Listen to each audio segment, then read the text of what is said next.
I'm a sergeant first class in the United States Army, and depression really hit me about 6 years after dealing with PTSD.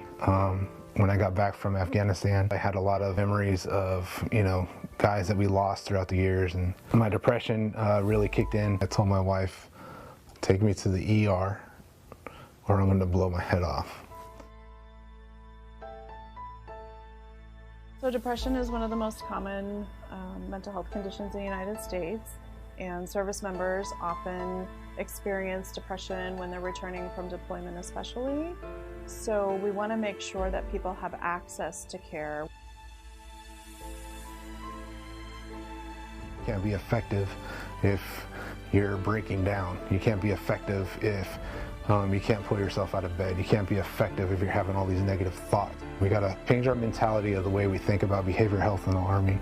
We got to really look at the way we're treating each other about seeking behavioral health and try to turn it into a positive thing. There's the myth that people think that, well, if I feel sad or if I can't manage my feelings, then it means I'm weak. But the reality is that depression is something that happens and often affects many people over the course of their life. Don't just suffer in silence. Having that battle buddy to have your back in your darkest moments, I think is really beneficial and important. Getting help does not signify weakness. I would say it actually signifies strength.